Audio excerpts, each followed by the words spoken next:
नमस्कार दोस्तों, इस समय भेल दशहरा मैदान में हूँ जहाँ पे हमें एसटी ओबीसी और एसटी एससी ओबीसी की संयुक्त मोर्चा का आज यहाँ पे विशाल धरना प्रदर्शन है। जहाँ इनकी प्रमुख मांगे हैं जैसे कि आईएएस संतोष वर्मा द्वारा जो दिया गया बयान था उनके पक्ष में है, बैकलॉग पद भरे जाए, समानता लाई जाए। उसी को हमारे साथ ये जो युवा हैं, देख सकते हैं आप मध्य प्रदेश के, ये युवा जो हैं ये किसी परिचय का मोहताज नहीं है। जितने भी हमारे साथ युवा हैं, तो राधे भैया भी मिल गए हैं। आप जानते ही हमेशा हमारा निरंतर बेरोजगारों की आवाज़ उठाने वाले भैया मिल चुके हैं। जो प्रमुख कितने भी मुद्दे हो, चाहे पटवारी भर्ती हो, चाहे एसआई भर्ती हो, चाहे सरकारी विभाग का कोई सही पद हो, इसके बाद अगर आप उठाते हुए हमेशा हमें ये भैया दिखे हैं, तो आज हमें ये मिले हैं। पहले तो मैं इनको धन्यवाद चाहूँगा कि इन्होंने मुझे कीमती समय अपना दिया, और अब मैं पूछना चाहूँगा ये किस उद्देश्य से यहाँ आए हैं, बताइए भैया। नमस्कार। देखिए, जो हमारा उद्देश्य है, हम हमेशा से मध्य प्रदेश के छात्रों की, युवाओं की लड़ाई लड़ते आ रहे हैं और आज एसटी, एससी, ओबीसी के बैकलॉग पदों को कहीं न कहीं रिक्त पड़े हुए हैं, उनको भरने की हम मांग कर रहे हैं इस मंच से। कहीं न कहीं जो आज जो 30% के कारण जो होल्ड पड़ा हुआ है ओबीसी का, उसकी भी मांग यहाँ से रखी गई है इस मंच से। और जो अन्याय हो रहा है छात्रों के साथ बेरोजगारी को लेके, चाहे किसी भी वर्ग को हो, कहीं ना कहीं वो अन्याय हो रहा है, उस अन्याय के खिलाफ ये लड़ाई लड़ रहे हैं। आगे हम चाहते हैं कि जैसे संतोष वर्मा जी के बयान को तोड़ मरोड़ कर पेश किया गया, अच्छा। मैं तो यही कहना चाहता हूँ कि हमको हमारे समाज में ही लड़के लड़कियां इतने मजबूत है कि हमको किसी अन्य समाज की जरूरत नहीं है। समरसता की बात उन्होंने की थी और मैं इसमें यही कहना चाहता हूँ कि हर समाज इतना सक्षम है, वहीं उतने बच्चे बच्चियां हैं, तो इसको विवादित बनाया गया है। संतोष वर्मा जी भी जो है ओबीसी, पिछड़े वर्ग, एसटी, एससी वर्ग के लिए लड़ाई लड़ रहे हैं, तो हम उनका समर्थन करने आए हैं। और कहीं ना कहीं ये जो किसी व्यक्ति विशेष के कारण जो मध्य प्रदेश में विषमता फैलाई जा रही, विषमता, उसको कहीं ना कहीं खत्म करना चाहिए। इसीलिए आज सब लोग इस मंच से ये बात रखने आए थे। और इस मुद्दे से हटके थोड़ा मैं एमपीपीएससी की बात करना चाहूँगा आपसे कि एमपीपीएससी के जो छात्र हैं, चाहे ओबीसी का हो चाहे सामान्य वर्ग का हो, छात्र तो सामान्य वर्ग का भी परेशान है, तो 13% का निरंकार क्या है आपके नज़र में, क्या है? देखिए, ये सरकार के द्वारा किया गया है और हम ये चाहते हैं कि हमें ना, तो हम ये बोलना चाह रहे हैं कि ये 13% या 14% वाला सरकार जल्द से जल्द मुद्दा सुलझाए। ये आपसी में, चाहे जनरल हो, ओबीसी, सबको लड़ा रहे हैं और मैं चाहता हूँ कि वो लड़ाई बंद हो और जो सरकार को इस पर फैसला लेना चाहिए। इसमें जो प्रशांत सिंह है, वो 6 करोड़ रुपए अभी तक अपनी सैलरी उठा चुके हैं इस लड़ाई में। ओबीसी, देखिए, ये इनने बहुत महत्वपूर्ण बात करी है, युवाओं को कि सभी समाज के वर्गों को समझना होगा। मैं इनसे रिपीट करना चाहूँगा भैया, ये चीज़ आप एक बार रिपीट करिए।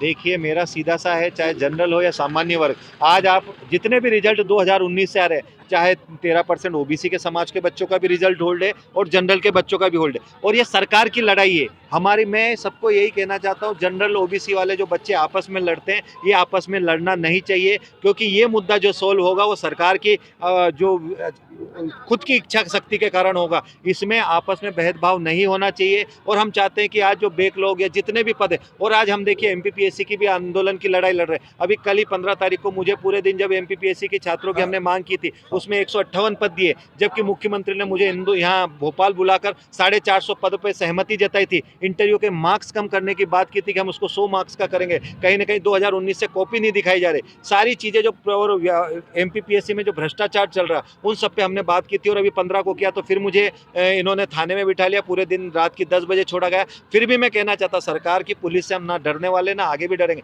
और 22 से फिर मैं मध्य प्रदेश के समस्त छात्रों से आह्वान करना चाहता हूँ, नेशनल एजुकेटेड यूथ यूनियन के माध्यम से, कि 22 तारीख से फिर हम लोग अपने आंदोलन की अनुमति, हम, क्योंकि कोर्ट ने भी ये माना है कि आप अब संवैधानिक तरीके से अपने हक और अधिकार के लिए आंदोलन कर सकते हैं। इसकी परमिशन हमने फिर से ली है। इंदौर में फिर से एमपीपीएससी के सामने हमारा आंदोलन की शुरुआत 22 तारीख से होने वाली है। और मैं यहाँ से फिर से आह्वान करना चाहता हूँ कि सारे युवा, जो मध्य प्रदेश का 2.5 करोड़ युवा है, इस आंदोलन से जुड़े, क्योंकि हमारी लड़ाई इसीलिए लड़ाई जा रहे हैं क्योंकि युवाओं का सबसे ज़्यादा शोषण हो रहा है। आज मैं देख रहा था कि आज पूरे युवा बाइक से और आ रहे थे, लेकिन उनके जो बेरोजगारी इतनी बेइंतहा बढ़ गई है कि कहीं ना कहीं युवा अपना हक और अधिकार नहीं ले पा रहा है। और सरकार कहीं ना कहीं हमको ऐसे मुद्दों पे उलझा रही है जो वो मुद्दे हमारे काम के नहीं है, क्योंकि इस देश को, प्रदेश को आगे बढ़ाना है तो बेरोजगारी मध्य प्रदेश में दूर करना पड़ेगी। आप नगर में आज इंदौर का मुद्दा देख ली, 35 लोगों की जान गई है। जो पीएम रिपोर्ट है ये छुपा रहे हैं, 35 लोग मरे हैं। ये वही बात कर रहे हैं जहाँ भागलपुरा में, जहाँ पे गंदा पानी पीने से लोगों की जान चली गई, उसी मुद्दे की बात कर रहे हैं। आज वहां बोला जा रहा है कि नगर निगम ने ये स्टेटमेंट दिया है कि हमारे पास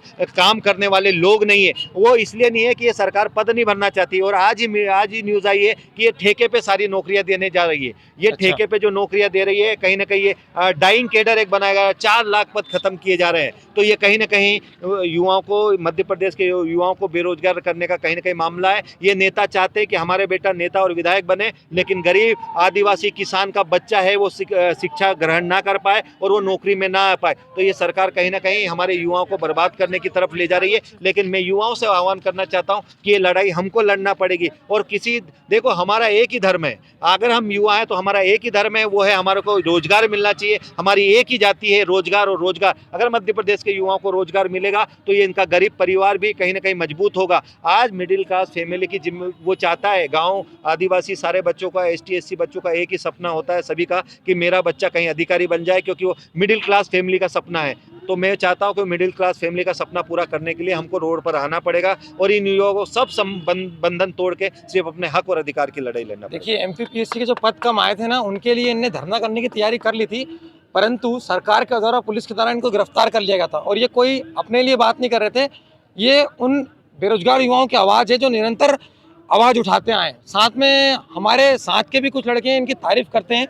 मैं ऐसा नहीं है कि एक पक्ष दिखा रहा हूँ, परंतु मैं आपका बहुत बहुत धन्यवाद देना चाहूँगा कि आप इस तरह आवाज़ उठाते हैं और आवाज़ उठाइए। और एक मैं आपसे और क्वेश्चन पूछना चाहता हूँ, MPSI का पेपर चल रहे हैं और MPSI में 50 नंबर का इंटरव्यू कर दिया गया है, तो उसको लेके भी आपको ज्ञापन देना चाहिए। मेरी तरफ से मेरी खुद की मांग है, और इस पे आप क्या बोलना चाहेंगे? 50 नंबर का इंटरव्यू कहाँ कर सर, आप बताइए ना।